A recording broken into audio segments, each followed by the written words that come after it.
Hello बच्चों, चलिए प्रश्न को देखते हैं। तो दिया गया प्रश्न है कि निम्न में से कौन सा प्रदूषक फेफड़ों के लिए हानिकारक नहीं है।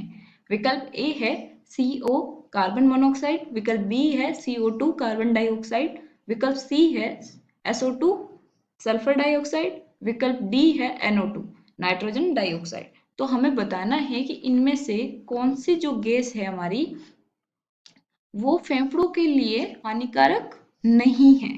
तो सबसे पहले हम क्या लिखेंगे, मुख्य अवधारणा। मुख्य अवधारणा मुख्य अवधारणा क्या हो जाएगी, प्रदूषकों का मानव शरीर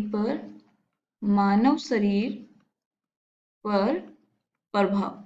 तो अब हमें पता होना चाहिए कि कौन कौन से जो हमारी प्रदूषक गैसें हैं वो हमारे मानव शरीर में कौन से भाग को किस प्रकार से प्रभावित करती है, कौन से नहीं करती है। तो चलिए हम देखते हैं।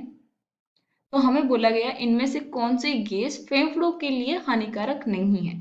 तो जो हमारे फेफड़ों के लिए जो हानिकारक है वो गैस कार्बन मोनोऑक्साइड हानिकारक है। हमें पता है अगर कार्बन मोनोऑक्साइड की मात्रा बढ़ जाए तो हमारी मौत भी हो सकती है, तो ये तो डेफिनेटली है। और SO2 भी है और NO2 भी है।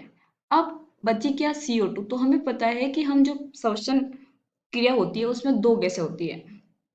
यहाँ पे हम लिख सकते हैं कि जो श्वसन क्रिया होगी, श्वसन क्रिया, उसमें क्या होगी, दो गैस होती है, एक O2 एक CO2। O2 हम लेते हैं और CO2 छोड़ते हैं, तो ये फेफड़ों से ही होती है। तो अब हमें पता है कि CO2 जो है वो हानिकारक नहीं है हमारे फेफड़ों के लिए। तो इसमें जो सही उत्तर होगा वो क्या होगा, विकल्प बी। आशा करती हूँ आपको समझ में आया होगा। धन्यवाद।